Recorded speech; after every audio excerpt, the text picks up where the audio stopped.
welcome. My name is Ayça Alemdaroğlu. I'm the Associate Director of Program on Turkey at the Center of Development, Democracy and the Rule of Law.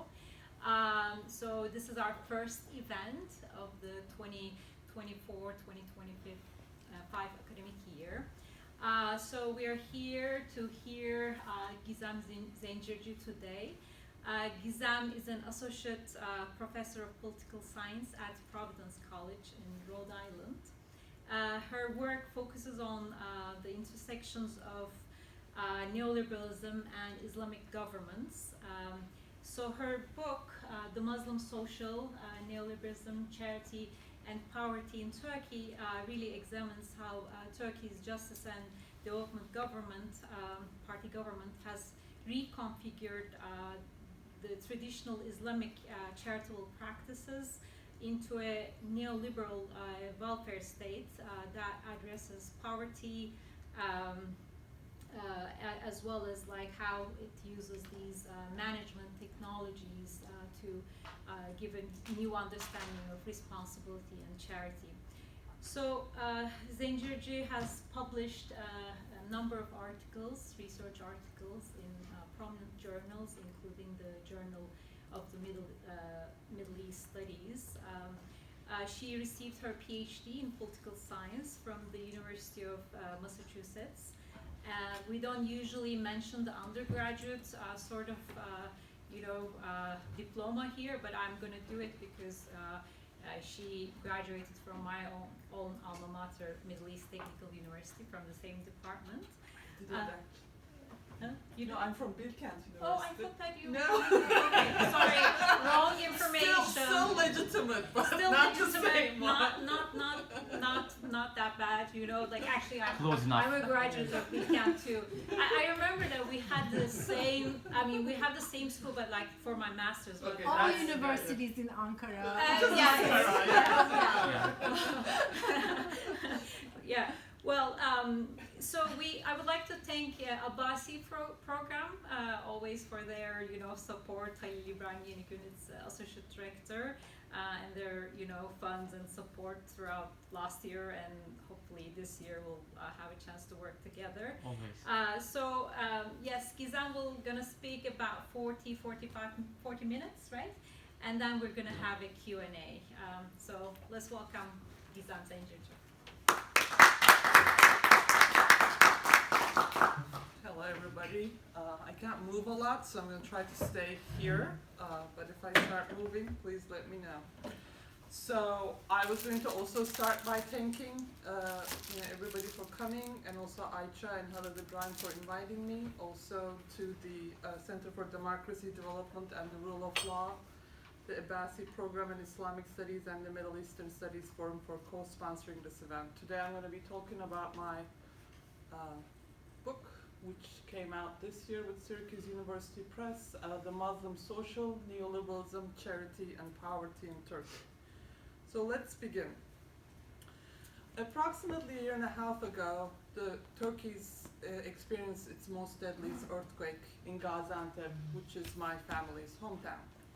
In the aftermath of this event, many of us, nationally and internationally, we watched the news in horror, and from the beginning it was clear that the government was not able to develop a systematic response that could actually save people or deliver aid to those who were surviving but not in a very good place.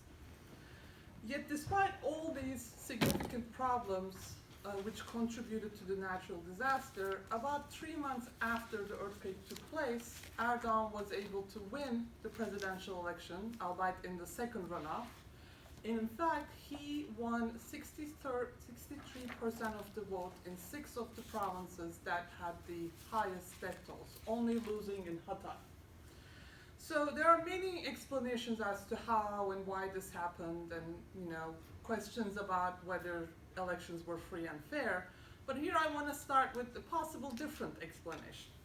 One way to understand how Erdogan won in the aftermath of this really failed disaster is to look at what exactly did the government do after the earthquake. Less is known about what the government did, more is known about what the government failed to do. So I want to start with this. So one of the things the government did, as you can see, this is the aid distribution collection center. Many of them emerged through grassroots efforts in the aftermath of the earthquake, bringing together grassroots groups, civil society organizations, NGOs. But the government attempted to either take over these efforts, ostracize them, silence them, and push them out with the argument that if aid is to be delivered to earthquake survivors, it will be best done by the government itself. So that was, the first attempt at doing something to help people. Second was the focus on emotional healing. It's a little dark down there. It says Turkey, One Heart. This was the campaign put in work only 11 days after the earthquake, and it was a big media charity campaign bringing together actresses and musicians and other people on TV collecting money, but it also included Erdogan's posters put up all around the country, holding children's hands, giving them a glass of water, hugging people, etc., emphasizing an emotional connection and well-being between the state and its citizens. So that was the second technology of government, trying to improve the emotional well-being of earthquake survivors. A third attempt up there, and I'll just quickly translate, it says earthquake survivors have rights. What does that mean? And on the other side, it says humanitarian disasters earthquake registration station, which is a quick way to register earthquake survivors right when it happens. This was something the government wanted to introduce, realizing that that was an area where they failed. So many government-friendly corporations had to design these stations so that people can be registered as quickly as possible next time there's a disaster. And the government created a database for the earthquake survivors, so that if you were to move from one city to another, which many people had to do, you had to go register, enter this database, so that the state can collect information, one, and two, that was the only way you could get aid from the government, whatever you may be eligible for. So that third technology related to an emphasis on the managerial efficiency and making sure that the government is aware where everybody is. So when I finished this book and I submitted it, I think I was going to submit it in early February, and the earthquake happened. So I had to just look at what was happening. And at first I wasn't sure, but in my opinion, the AK Party, the governing party of Turkey, responded to the earthquake in the only way it knew how, which was to introduce and use the governmental technologies that it had already developed from the governmental apparatus of the Muslim social and put them to work by bringing the earthquake into the realm of the governable. How can we govern the earthquake is by counting people, organizing these philanthropic campaigns, channeling donations into specific areas, and also emphasizing an emotional connection between the state and the citizens. So now I want to just move into what I mean by the Muslim social, and I'll come back to the earthquake later if we have more questions about it. My main argument is that under AK Party's leadership in the past 2 decades, a new governmental apparatus has emerged in Turkey. I call this apparatus the Muslim social. And this governmental apparatus seeks, and seeks is a key word here, I don't make any claims about AK Party's success, etc., seeks to govern poverty in accordance with multiple Islamic social projects, in which I argue treats the social as a problem of technical management and emotional well-being, which is what we see in the case of the earthquake. It's not a political problem. It's not a problem of morality. It's actually a problem of how can we manage this through bureaucratic measures, and how can we ensure that an emotional well-being is fostered both between the broader public but also earthquake survivors. In the past 2 decades, the Muslim social emerged as a complex phenomenon. It embraced the legitimacy of transparency, new public management, a higher moral value was placed on formal social relationships, stricter methods of inspection in terms of donations, where they come from and who they are giving to, and resulted in an elaborate system for the administration and collection of funds and donations. These technologies of managerialism were shaped by an Islamic language of care, compassion, and charity, which cultivated public sentiments among Turkish citizens. So today I'll be talking about how this blending of Islamic values and neoliberal elements emerged and how it altered the provision of social assistance in Turkey. But before I do that, I need to give a little bit of theoretical background. So the only one I'll talk about in terms of my theoretical framework today is my approach to Islamic neoliberalism, which I understand as an example or a form of governmental assembly. So I argue that the Muslim social is a result of Islamic neoliberalism, but in contrast to the literature on Islamic neoliberalism, which often sees it as a monolithic entity, I emphasize divergence and fluidity. But before coming to that, a couple words on Islamic capitalism. So the literature on this is dominated by two frameworks. One, the framework of opposition.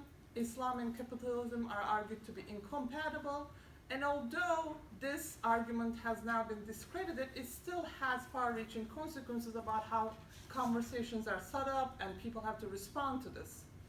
The alternative approach is the framework of fusion, which argues Islam and capitalism has always been compatible, or it has recently become the case that neoliberalism has co-opted Islamic resistance.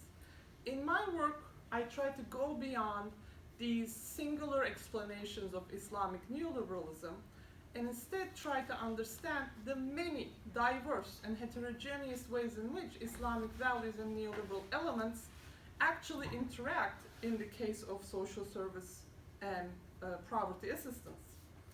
Doing so means, just very quickly, to approach Islam not as a fixed belief system, but also as a dynamic meaning-making practice. I see Islam as a religion that is based on interpretation, and I emphasize that, and also neoliberalism as an assemblage of various elements, technologies, and subjectivities. So this research is based on more than 14 months of fieldwork conducted over years in 2013, 2010, 2015, 2019, which included ethnography, in-depth interviews, and content analysis of governmental publications of social assistance. These are some of the organizations that have been included in my work.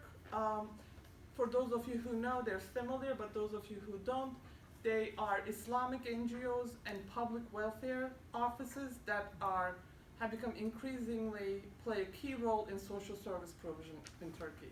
One aspect of my methodology that's important is I don't just look at public welfare provision or private charity. I instead look at how public welfare and private charity operate together, because this is one aspect of the AK Party and neoliberal welfare regimes, so it's important to keep that in mind.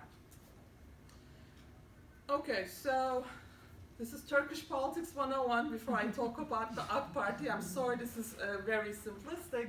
So, the story is Turkey is founded by Kemalism, and the founding ideology is secular, modernist, and understands Westernization as the main way to seek modernization. Part of that is this attempt to kind of get rid of Ottoman Islamic heritage. So that could be a de-emphasizing Ottoman Islamic institutions, reforms, getting rid of the alphabet and introducing new alphabet. For our purposes in terms of welfare provision, it means de-emphasizing the role of Islamic charity and instead trying to replace it with secular patriotic philanthropy, which is to some extent successful, to some extent hasn't been successful.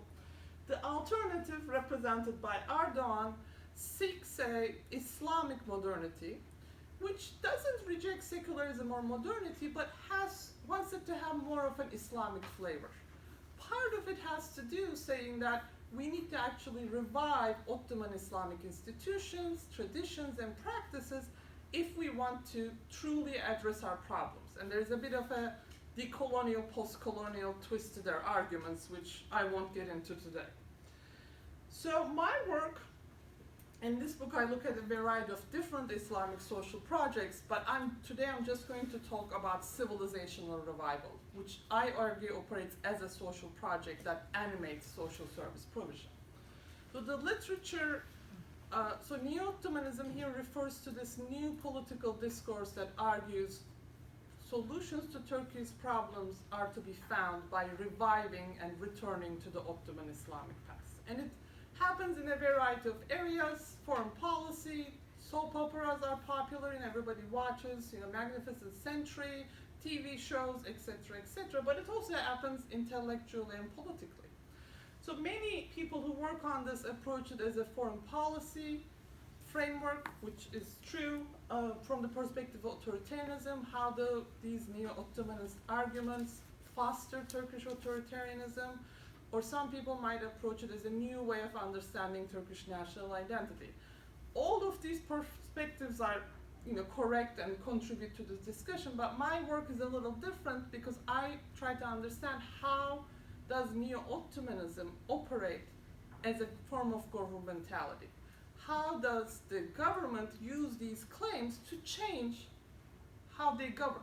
And that's something that we know less about.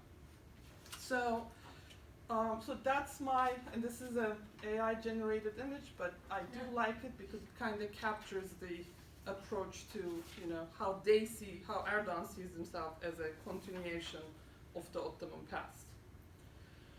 So let's get into AK Party and social service provision. So in contrast to withdrawal from it, AK Party has expanded social assistance programs. And when I say expanded, I'm not necessarily saying they're doing a great job or they're so successful, etc. I'm just saying expanded in terms of the budget and in terms of the number of people that has access to social assistance. In order to do this, the AK Party uses a language of Islamic charity, encouraging Islamic charity. It has introduced a variety of legal regulations that, for example, provide tax exemptions to civil society organizations. It also was achieved partially by the co-optation of Islamic charitable networks and kind of encouraging these informal networks to become proper, formal Islamic NGOs so that they can work together with the state. And also through the reform of the social welfare ministry, especially public welfare offices, which in Turkish I'm referring to the Sosyal Yardımlaşma and Dayanışma Vakıfları, which play a key role in social service provision in Turkey. It also includes appearances like this, where Erdogan, at the opening of a public welfare vakıf or an Islamic NGO, might appear giving a talk about the importance of Islamic generosity in Turkey. In this case, however, he's donating coins to a sadaka stone and trying to emphasize the continuity between the Ottoman past and the Turkish present. So today, I'm going to be talking a lot about Ottoman sadaka stones and how they inspire different kinds of technologies of social government in Turkey. Why am I talking about Ottoman sadaka stones? Well, mainly because throughout my fieldwork, whenever I ask people about, who were involved in social assistance provision, volunteers and managers, they would sooner or later refer to the importance of Ottoman sadaka stones for their understanding of social assistance. So I'm going to read one example of this, a mid-level manager of the Deniz Fener organization. If wealthy people did what they were supposed to, if everyone knew their responsibility, then poverty would disappear. You know what I would bring back if I had a magic wand? Ottoman sadaka stones. I wish we still had the same approach. I joined this organization because I wanted to foster mutual solidarity. If you think about it, our organization is kind of like a sadaka stone, but what we do is not enough. So this was kind of where I started this exploration. Also keep in mind that I grew up in Turkey, I went to Bilkent University. I had never heard of Ottoman sadaka stones up until my research. So I was like, what is this and where is this coming from? So the one above is in Istanbul, Sadaka Taşı. It's in Eyüp Sultan, and there's just an image, so it does exist in some places. But in general, Ottoman Sadaka stones are small pillars 1.5 meters. They are found in yards of mosques or sometimes, schools. And the idea is that people leave money and those who need it can just take it from this pillar. Many of them have been demolished or, it's really not something you would see ordinarily, but today the AK Party is reconstructing them, and municipal governments do, not just the AK Party or Islamic NGOs. And often they are constructed in a way that would make them look Ottoman or old, so it's kind of like a architectural heritage thing going on there. And so Ottoman Sadaka stones build on this idea of sadaka as almsgiving, which is very important in Islamic traditions of charity, obviously. But they kind of differ because they have this structure, this technology that allows aid to go from somebody else without them actually interacting with one another. And that little difference is what kind of made it a reference point for social assistance provision in Turkey. Okay, so I'm going to give you one more example, mostly because I love reading this poem, if I can find it, but I can read it here. So this poem is written by Medai Sevim, who is a conservative public intellectual in Turkey. He gave permission for me to use his poem. He was very proud of it, that we cared to read it. He frequently appears on TV shows and podcasts and other kinds of channels to talk about the glory of the Ottoman Islamic civilization. So I'll just read this. Snow white pillars with a cavity, many gay but very few took money. Those who were wealthy would bring gold. Those who were not would share their last food. Those who took were never greedy. They would never touch the share of others who were needy. Located next to mosques, shrines, fountains, and almshouses, shared the secrets of the destitute in their most difficult moments. Donors never asked to whom, recipients never questioned from whom. Where did this beautiful thoughtfulness originate from? The left hand shall not know what the right hand gave away.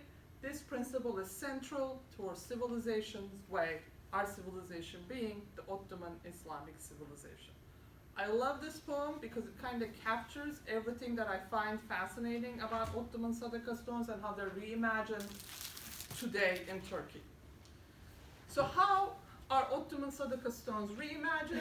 Through an emphasis on the anonymity of recipients. Anybody can get it, people won't see you, they don't know if you're actually needy, so you have a sense of privacy, which is very important. It protects the dignity of recipients because you can go really early at 5 a.m. and get what you need without being seen, like nobody knows that you're in need. It also means you're free to take and also to leave. So even if you're really poor, but you want to give to charity, you could give some money to Ottoman Sadaka stone, right? Theoretically, it's I'm not saying this. Theoretically, from the perspective of the people I interviewed, it's a perfect system for governing the poor in an Islamic manner. This is why they bring it up at every possible instance whenever they talked about the technologies of social government, which is what I will talk about next. So I'm going to talk about two sets of technologies. The first one, governing priority one, is motivated by this question: how can we protect the anonymity, dignity, and autonomy of aid recipients? And this is set against the background of what I like to call the proud charity spectacle. And people who grew up in Turkey may remember this, but during the 1990s, there was often this news item in the newspaper where some fancy rich businessman would take a truck to the outskirts of the city, a truck full of shoes or food or jackets, and then distribute to the poor, and the poor would all rush to get it, and then they would trample on each other. There was a spectacle, and the news item would be like, this is not the modern way to give to the poor. It was just this lamented, we're so underdeveloped, we don't even know how to help. This example of the crowd charity spectacle was what people often brought up when they were talking about the welfare reforms introduced by AK Party, which included, the package system, which is what I'm going to talk about, the social market, and the social card. And this is kind of a direct translation from Turkey, so this is what they're called. I call these technologies of experience because their goal is to improve the collection of aid by the poor and to curate a dignified, autonomous, freedom-enhancing, the most modern, whatever you want to call it, way for the poor to get what the help they need. So the first one, it's slowing down a little bit, okay. The package system refers to these boxes, prepackaged goods, often including shelf-ready material, oil, rice, crackers, nothing that can actually go bad. And they can be distributed by municipal governments, Islamic NGOs, public welfare institutions. You could even purchase a box and say, I want this NGO to distribute it to the needy today. And in a nutshell, what happens is they are distributed to the doorsteps of the poor on a regular basis. The NGO or the distributing agency decides if that family needs, like many of the organizations had different kinds of boxes, box A, box B, box C, depending on the, how big the family is. And they do not have to show up at trucks and collect the aid anymore, right? It comes to them, and hence their dignity is protected.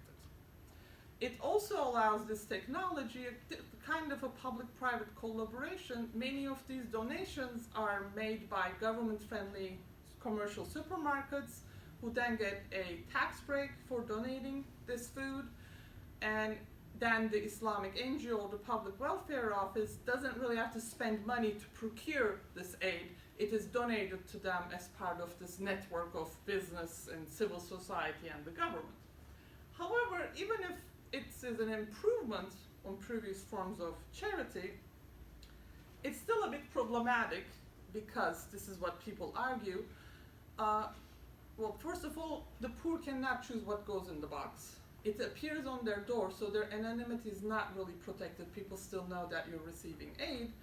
And often when supermarkets donate goods, it's something that comes to near its expiration date or not of good quality. So package system is highly debated, but still going very strong in Turkey in terms of whether it actually accomplishes the goals of protecting the dignity and autonomy of Turkish citizens. So instead, back. A second technology of government has been introduced, the social market. And if you're falling asleep, this is my favorite part, so just listen to this and then go back. The social markets are these beautiful things that the people wanted to make sure that I saw anytime I visited any kind of welfare office. And it looks like a commercial supermarket. It has aisles, shelves, goods organized according to what they are. It might have clothing, furniture. Some of these places are even so innovative. They offer things like bridal gowns or fancy things. And it also has shopping carts and checkout counters. And it is just a market, but it is filled with social love. This is the kind of things where people were telling me. And the idea here is that by combining consumerism and care, these social markets create a dignified aid experience. No longer do the poor just get the box, which is filled with whatever, maybe they don't even want it. They can actually go into the market and have an experience that is much like shopping. They use their own choice, right? They decide what they want, and they don't have to be just waiting for aid to come to their door. So this was the ways in which it was argued that social markets resembled, social markets resembled the Ottoman Sadaka stones. So I want to read from one volunteer's explanation about this resemblance. We do not want anyone to feel that they are unworthy. They need to know that we are here for them, we want to help them, and we respect them. Our attitude is just like how, during the Ottoman times, community members would stay back and let the needy pick how much money they needed from Sadaka stones. So for actors like him, these places, social markets, combined anonymity and choice with compassion and solidarity, and in their minds, it wasn't much different from Ottoman Sadaka stones or what it represented. Yet in practice, just like the package system, social markets also fell short of some of the ideals. there weren't enough donations, and even when there were enough donations, many of the social market managers would kind of intervene, even though he says they don't interfere in what people could get, so it wasn't really freedom enhancing. And many of the people who came to these social markets, they didn't really want, for example, there would always be very unfashionable clothing items because clothing companies would give old-fashioned skirts and people wanted newer fashion clothes, so it wasn't actually what they wanted. So third solution was introduced, the social card, which allowed recipients, aid recipients, to access either through form of points or money preloaded debit cards, which they could then use in any commercial supermarket as long as this commercial supermarket had the agreement with the aid agency. And often these cards were given to the female head of a family, and the frequency of the recharge would depend on the family's level of need. References to financial inclusion, the freedom of shopping, and how this increased people's anonymity were kind of key points of emphasis. Whenever they had access to a social card, the poor, it was argued, could feel that as if they were using their own credit cards and thus enjoy the freedom of shopping just like us. The social card also tried to streamline the link between donations and aid provision. Many of these social cards had a, kind of a discount offered to shoppers at commercial supermarkets. So if you wanted to donate 5%, you'd get a 5% discount from your, bill. And the idea was that all this 5% would be collected in a social pool and then returned back to the poor in the local neighborhood. These social cards, it's very interesting because people would refer to them as Ottoman ATMs, just like Sadaka stones, etc. But I want to read you one explanation of how it resembles from one volunteer of a small Islamic NGO in Istanbul who said, quote, "When poor people walk through the courtyard of a mosque or a wakf, no one would know why they were there. Maybe they came to pray or to meet someone, or maybe for something else. If they picked coins from the Sadaka stones, nobody would notice. It was a free space.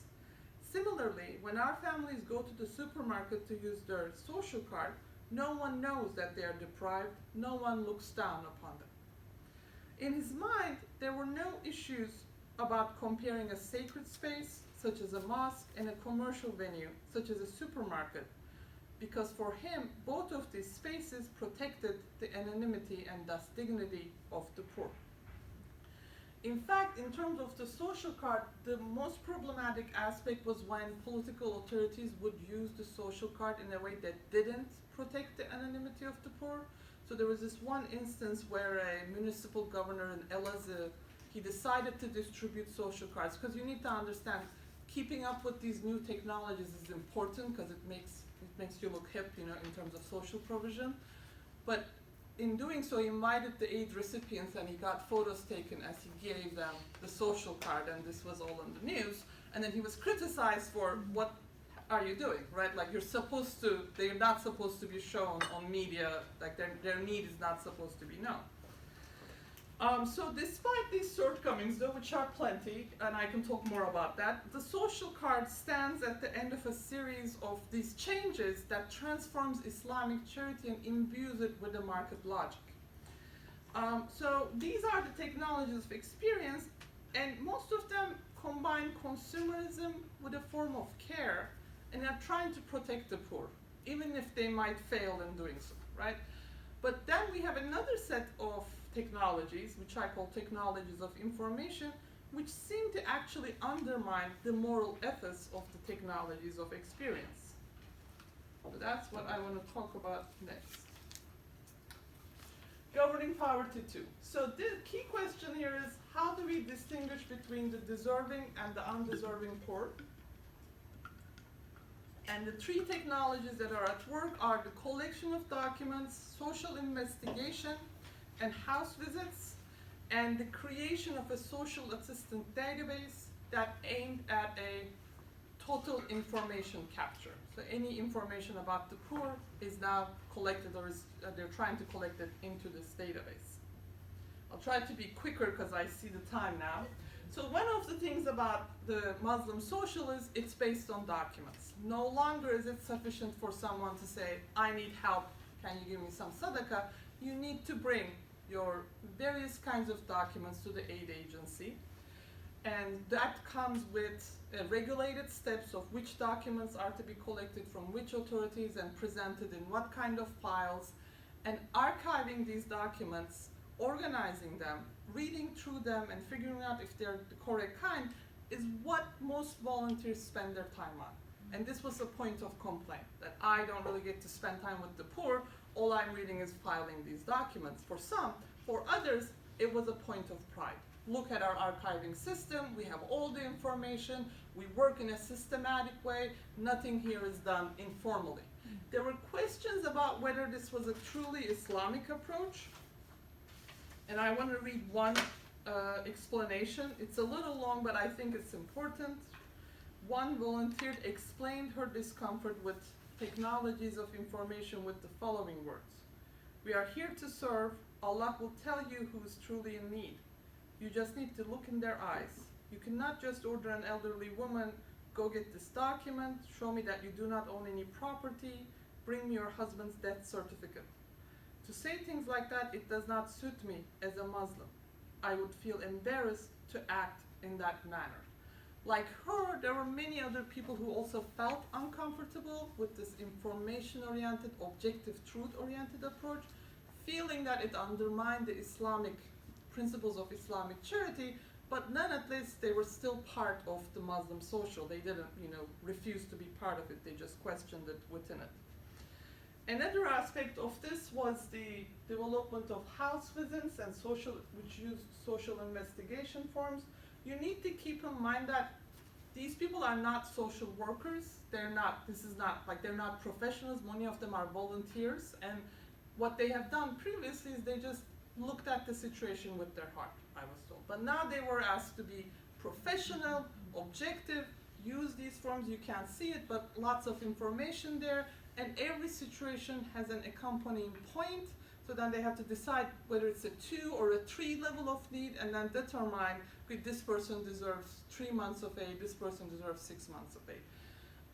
This was also very, point of pride for managers. For volunteers, however, they weren't quite sure, and they really struggled with trying to ascertain this information, because for many of them, and this is how it is in Islam, if someone says, I need help, you just help, I was told. I'm sorry, Yes. just a minor clarification. This is not state, but rather private foundations filling these forms out. If they are private, they are working with the state. If they are public, they are actually operating under civil society organizations that are getting support. It's not really clear, and that's part of my argument. So like the erasure of the public-private distinction is one of the arguments I make. So it makes sense that you asked this, but I think it helps to think of it as civil society just for these purposes.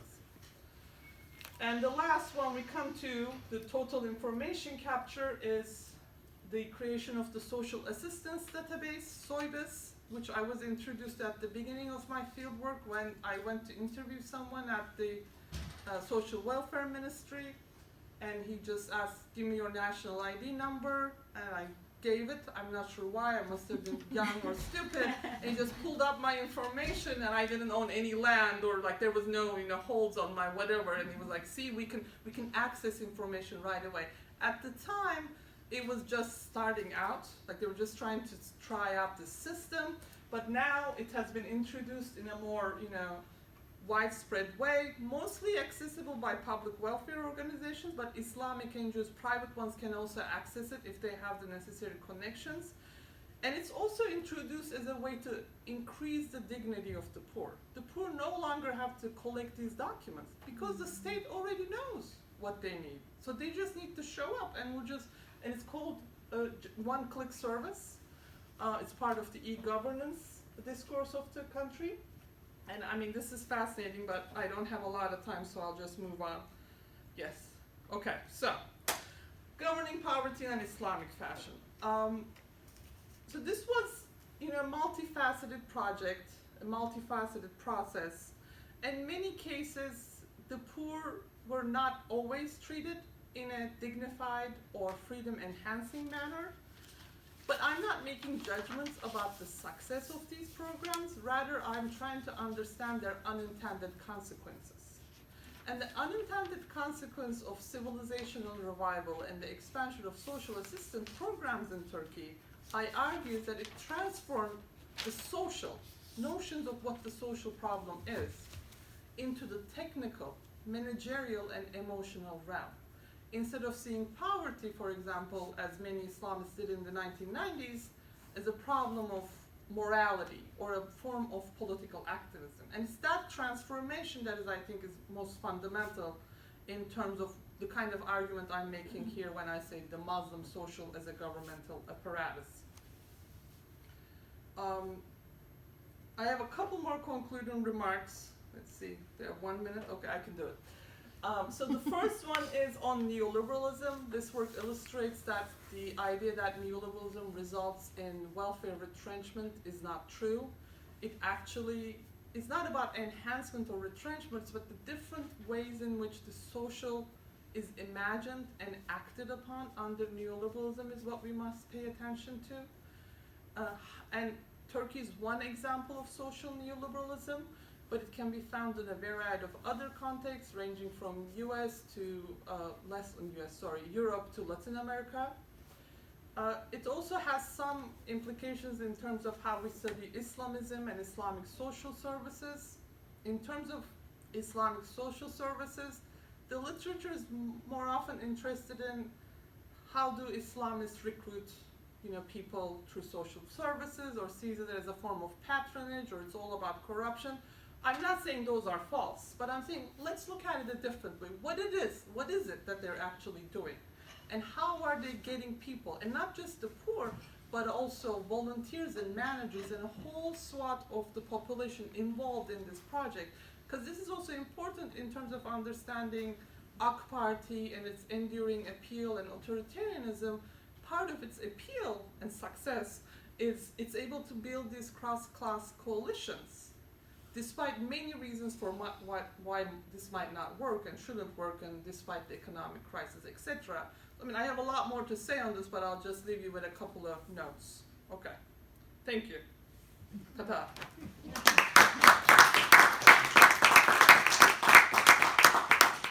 Thank you so much, Gizem. Can I come sit down too? Sure, come sit down. Let's have some questions, if anybody wants to Or do I have to stand up here? Oh, Okay. there, Okay. okay. We have technology, we have technologies here. Yes, technologies of appearances. Yeah. So I can start, I mean. Yeah, please. So it seems like you're like really emphasizing this, like how AK Party and this like sort of operation of private charity and the government sort of came together, right,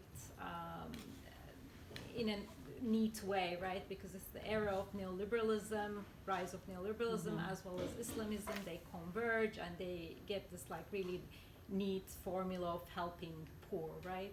And you try to avoid like, or maybe contributing to the understandings of how politics shaped in the area, but you're also like trying to put more emphasis on the social side than the political side. And of course, like, thinking about the last elections and all that, one inevitably thinks about what happened, right? I mean, this system is there, established, but at times I guess it doesn't yield the political results in a way, right? Or maybe I'm wrong to think that way. Do you mean the presidential election or local election? Local election. And this is very much a localized system, yet we see like the Republican People's Party winning some of these places, like even the Anatolian towns. So how can we put those things together? And I guess the other question is like, from the perspective of the big brother. So you're describing this crazy point system. They have all the information. I mean, it's like a kind of a scary, thing. So how accessible that information, for instance, to the opposition parties or anybody who wants to operate in that space? Should I answer or get more questions? How should we do? If there are more questions, you can get them, or you can start with. Yeah, I'll get some. I'll get 3 questions at a time. Yeah. Okay. Or 3 people. I have Big Brother in my notes as well. It sounded like that's the reason why I asked the question of clarification. It's such a detailed system.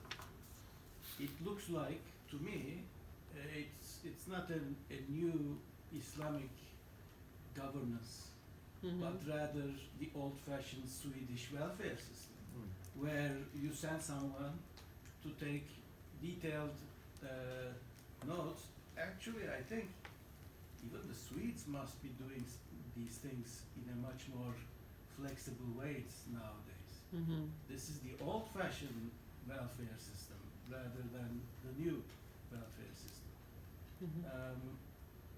And I wonder how you differentiate these private foundations from state operations, because many of them, to my knowledge, have administrators from the families of ministers and Erdogan himself. So they are family business almost. And it's not a surprise that they are also used for political purposes of mobilizing votes in support of the AK Party. So in that sense, they are a part of the political machinery rather than a new kind of welfare system. And my last point here also is that many of these technologies originate in the social democrat municipalities of the 70s. Sure.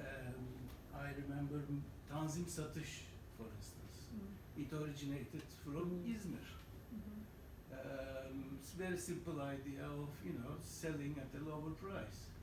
And you don't open these shops everywhere. You open them in the places of the needy. So you also resolve this problem of respecting the dignity, because everybody in that neighborhood happens to be needy. So in that sense, I'm not sure to what extent they are a new technology. And Ekrem İmamoğlu has askıda fatura, Sure. which is, to me, is a novelty. It's well, to me it's a novelty, but I'm sure, I know, because Bloomberg apparently has given this prize to İmamoğlu for creating this system. The askıda fatura is they pay, you bring your own electricity bills to a system anonymously, and I can actually go and pay whatever amount of those bills with my credit card. Ekrem İmamoğlu is not social democrat, but I think he is also not a pro-Islamist. So I wonder how you would react to Ekrem İmamoğlu's innovation to me, but you say it's not new. So I think there are other questions. Let's maybe you'll Sure. respond to these. I'll 3 respond to or these 3. 4, Okay. And then So I'll respond. I'll respond Big Brother because it was something that you both brought up. So it is a surveillance system, and I talk about that too. It's about capturing the information. It is often not accessible to opposition parties, to your point, Ayça. And so in response, what the opposition parties do, they try to replicate AK Party's social programs and create their own information system. And I'm not saying Ekrem İmamoğlu didn't come up with it, it's just the question of authenticity, I think, is very important here, because everybody claims that their method is authentic, right? So I'm not saying it's not a social democratic history. I assume there is, but from the perspective of the people I interviewed, they believe it's their authentic. And I have an article on this, like, I don't want to be like, where it shows both of them are claiming that the same thing is their way of helping the poor, but in actuality, they're just trying to distinguish themselves. It becomes a more of a debate about a culture war, about, you know, sadaka culture or true sadaka, you know, this dependency. But I agree that, you know, there are social democratic elements here. And some probably wouldn't say it, but they were influenced by, you know, the way in which leftist parties worked. But also, from their perspective, if they're saying this is our legacy, I take their word for it. I don't judge people if this is truly Islamic either. Whether or not it's new if you look at it from the perspective of Turkish history and developmentalist welfare programs, which were not based on the provision of social assistance to targeted groups, right? It was more about everybody had employment pensions. It's not necessarily that much different from the Swedish welfare system. And in fact, this reminds me, one of the volunteers said, when the Swedes take milk to a new mother's door, everybody applauds them and says, what a great welfare system. But when we do it, we're told, oh, you're so not modern enough, you don't even know how to help the poor. So they do compare themselves to the welfare system. The question about distinguishing between public and private organizations, part of my argument, and there's an entire chapter of this, is that's what the AK Party has done. It has taken public welfare bureaus and made them be like Islamic NGOs, and it has taken took Islamic NGOs and made them like public welfare. But many of these sosyal yardımlaşma and dayanışma vakıfları and Islamic NGOs, they work together in every municipality. So you are right. It is political, right? It is serving. And one could argue that this is serving to, you know, get electorate, but that's not, I didn't do that research, so I don't make that claim. Going back to your question about politics, I mean, and your question, I mean, I am a political scientist, so this is about the politics of the social, you know, but I just don't talk about elections, I guess, in that way. I would say that the relative loss of power AK Party experienced during the local elections can be partially explained with the diminishing social services, actually. And I haven't done research on this, but there's some indication that the government is unable to provide, mostly because of the economic crisis, the kind of social services it used to provide, and that is actually, you know, diminishing their power. But and that's why the CHP, the Republican People's Party, is able to win. But as I said, they often mimic AK Party's social programs. And like, for example, when Ekrem İmamoğlu he distributed packages 2 years ago. And there was a lot of news items about how he doesn't know how the package system works because he's not one of us. He spent too much money and he was financially inefficient in procuring the oil or the rice. But it's judged on the same basis, right? And so he needs to respond to it. So he continues the technologies of government. That's why I meant, I don't think askıda fatura is totally different from the technologies here. It's based on a similar logic. It might be his invention, but it's based on the similar, you know, political logic. Banu Mona, is that okay if I take Jamie's question because he's gonna? I'm okay. Sure. You're okay. No, Okay. please. Go ahead. Yeah, are you Yes, sure? you first. Okay. All right. Okay. Well, thank you so much. This was amazing, and I can't wait to read the book. I think this is really, really interesting. I have 3 questions, if I may, because it evokes so many different things for me. So the first question is, I mean, I assume that in the background of this is an increasing poverty in Turkey and deepening inequalities. But I want to ask about the phenomenology of poverty in the sense that how people begin to experience their class position. So it seemed to me, from the examples that you gave and the emphasis placed on anonymity, dignity, autonomy, that poverty has become something to be ashamed of, that you want to hide it, that this is something that you're not proud that your neighbors will know about you. And I'm wondering if this is something that you've observed in your field work as an increasing, a way in which people experience their poverty. That's the first question. The second question is, in piggybacking on the Big Brother discourse, what I was also hearing is that in addition to the vertical surveillance that is captured with the database, there's an incredible network of horizontal surveillance, a kind of, disciplinary power in the Foucauldian textbook definitional sense. So I'm wondering how this social surveillance translates into a kind of social policing of whether, the undeserving are getting aid or the deserving are not getting enough aid. It's like these kinds of mechanisms of consternation, of social reprobation, of different ways of relating and talking about these things. Like, how does it translate to social practices more broadly? And the third point is about how under AK Party rule, the public-private reconfiguration has happened. And I'm wondering, okay, so I'm assuming that prior to AK Party's power, there was a different configuration.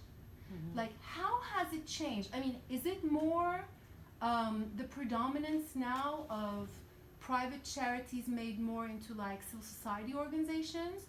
Or is it a different way of relating to the state in a way that's like much more organically connected through personal connections, etc.?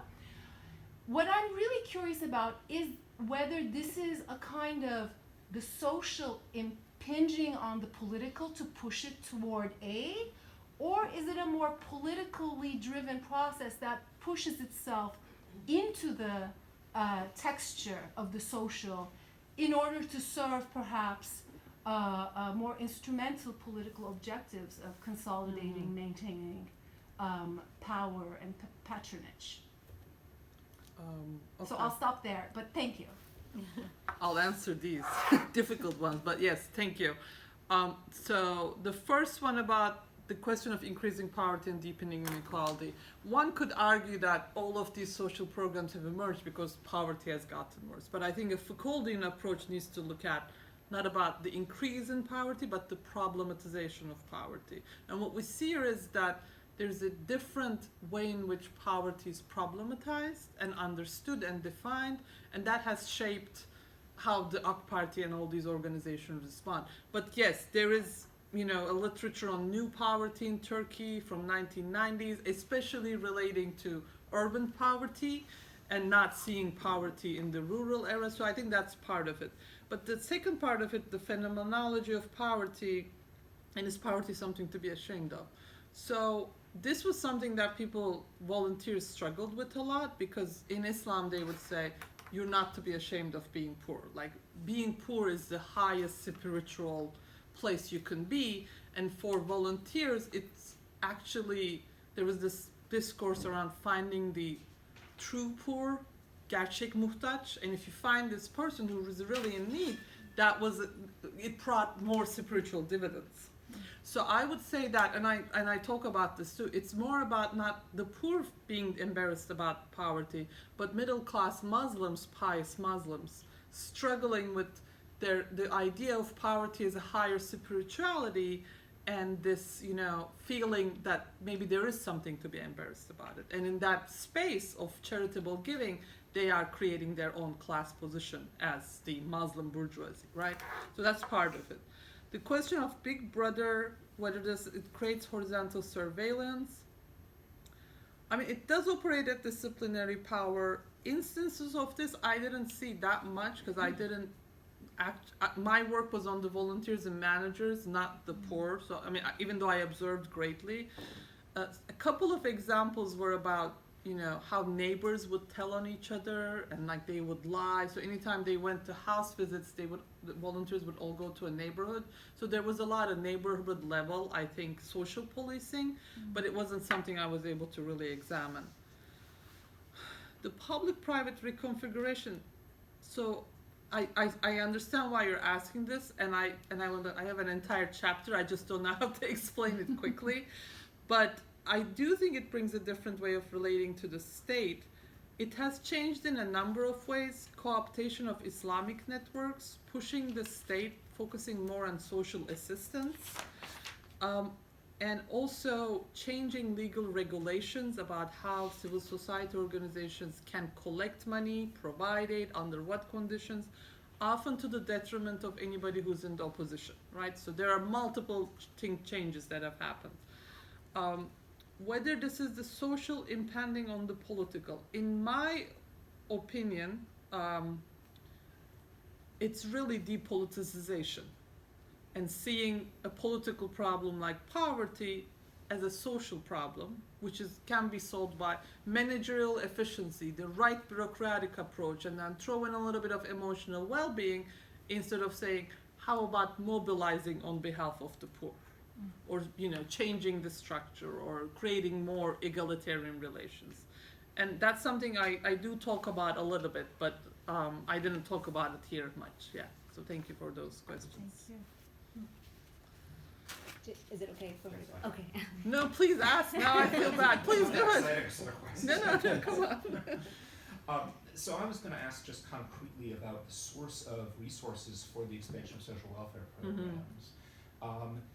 Both, and that includes the public-private split before AKP and then public-private split at this point.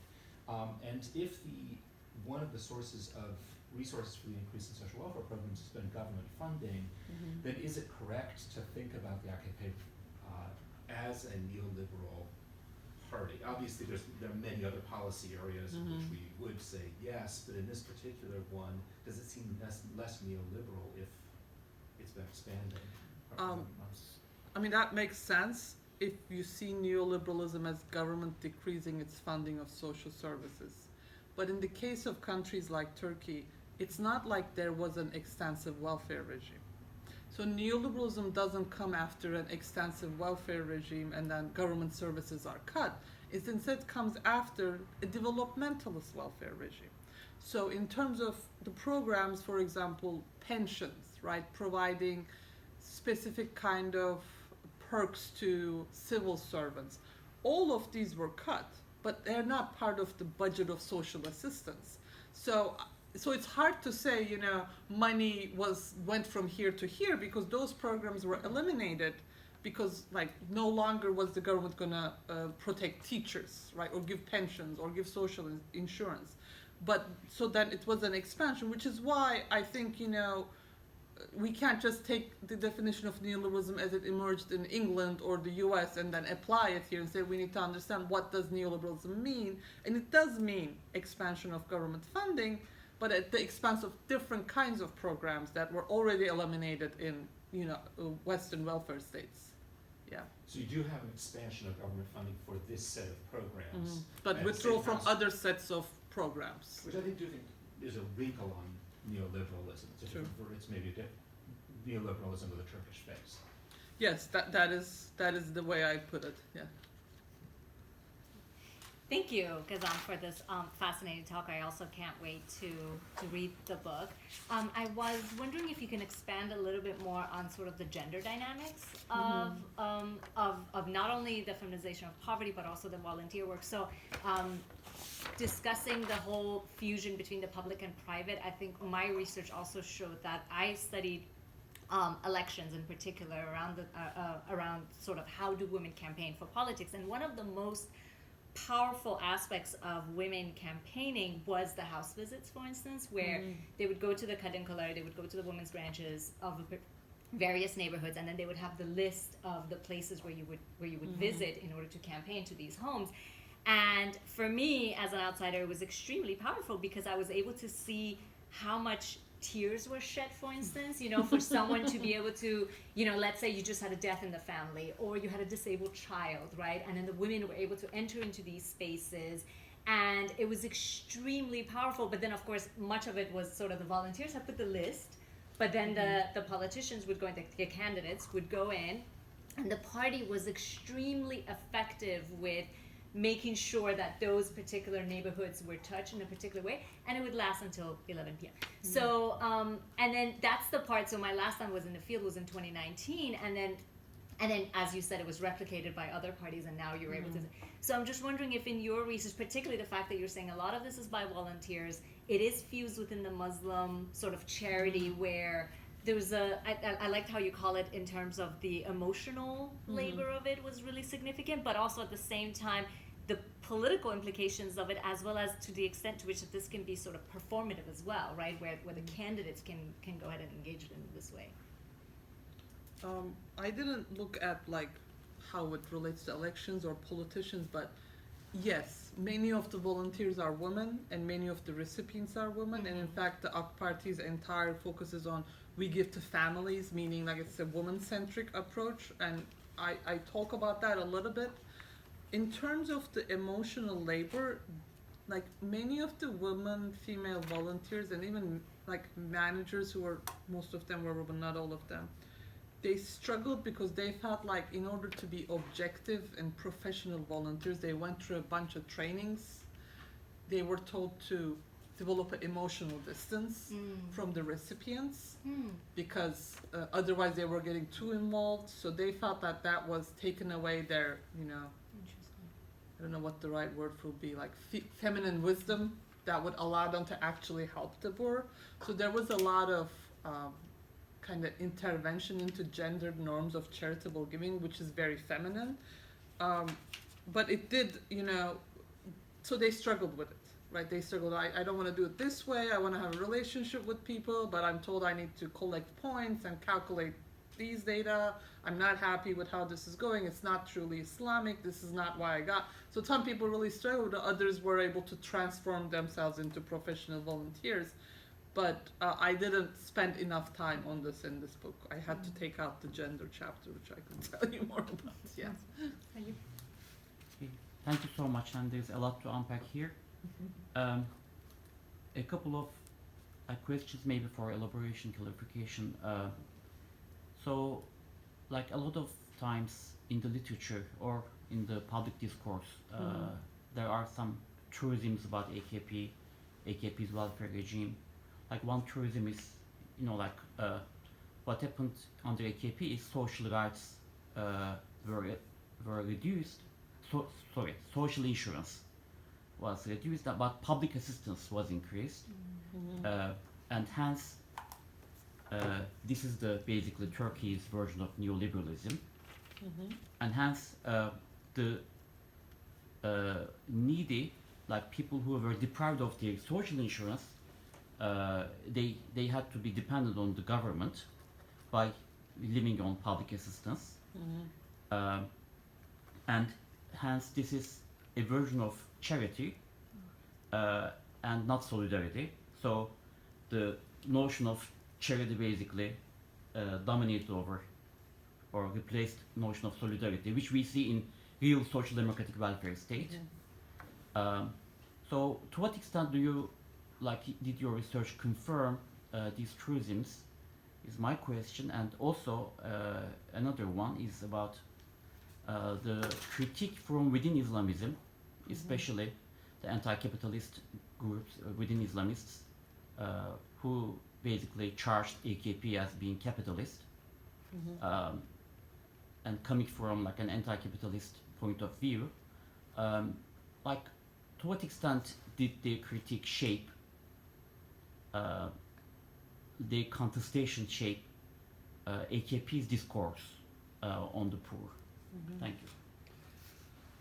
Yes, thank you. So, so the first one, truisms about the AK Party, is also kind of a criticism. So in Turkey, there's a dominant view that the AK Party is just enhancing sadaka culture, which is used as a way to mean dependency culture. So all of these positive things about sadaka, if you ask the opposition, are actually bad things, right? The AK Party, by giving social assistance, is making the poor dependent, lazy, unproductive, and this charity versus rights binary is a very, I mean, I'd say it's also a critique from the secularists, etc. And the argument is that this is charity, not solidarity, this is not actually welfare rights, and this is bad. Did I find this truism to be true? No. I mean, first of all, I decided to move beyond this debate because I didn't set out to decide whether this is rights or charity and who is right? Because that wasn't going to work. But also, the AK Party both uses the language of rights and also does provide rights, like rights in the form of social assistance, but they are welfare rights. So to argue that none of this is actually an example of welfare rights is not correct.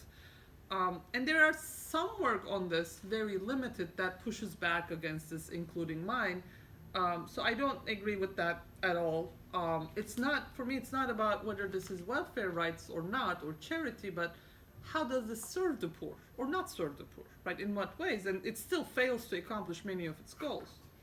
Critique from within Islamism, there is a critique of the AK Party as being too neoliberal, too capitalist, not actually caring about the poor. I didn't have a chance to study, I have some knowledge of this, but I don't know that it has systematically altered AK Party's approach to the poor, the criticisms they give. But throughout my research and in the book, I also discuss ways in which Muslims push back against capitalist logics and saying, like, this is not how we do it, we can't focus this much on that. The interesting part for me is, despite all these contestations, negotiations, resistance, they're still part of it. So that's an interesting aspect of how the AK Party manages to incorporate all different kinds of Muslims who may not agree with one another or with the AK Party to this project, and that's something that other parties in Turkey or elsewhere are unable to accomplish. So that's something I could say about that, but that's the extent of my knowledge. Yeah. Okay.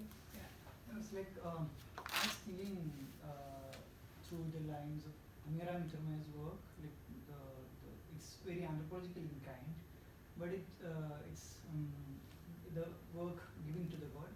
It also goes through the same. Did you say Amira Mittermeier? Yeah. Okay, yeah. The work called. Yeah, I know Giving to the her. World. Yeah. So, in that work, she was like emphasizing some of her interlocutors talking about that they don't really care about the poor, Mm-hmm. but they just care about what God want us to do. Mm-hmm. And so one another interlocutor talks about this. We don't really think about the social transformations. We need paradise, things like that. So Amira Mittermeier frames that in a way that they do care about poor without necessarily being care about the poor.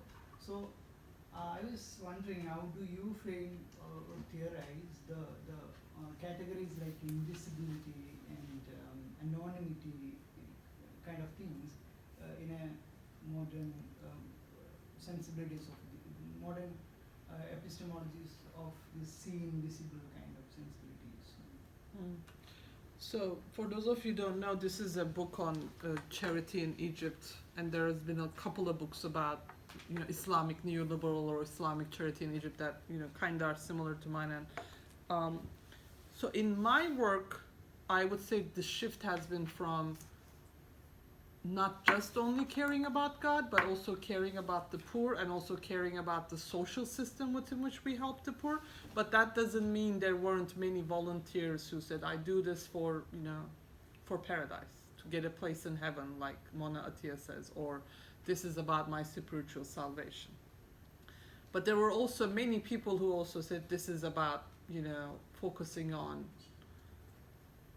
to help the poor in a modern way, almost, help the poor in a new way, but still Islamic, and they're still seeking, otherworldly salvation, but it's not just about that.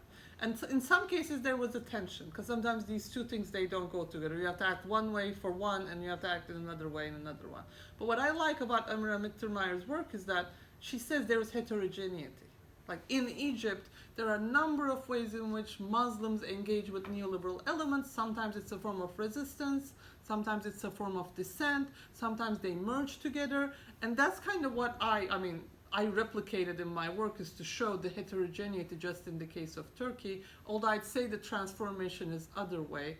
In terms of whether these categories came up when volunteers talked about my dedication to God, less so. It was more about being faithful and spiritual devotion, and less about dignity or protecting anonymity of the poor. Okay, we have a couple of more minutes. Yes, let's have one more question, and then we'll end there. Thank you for your talk.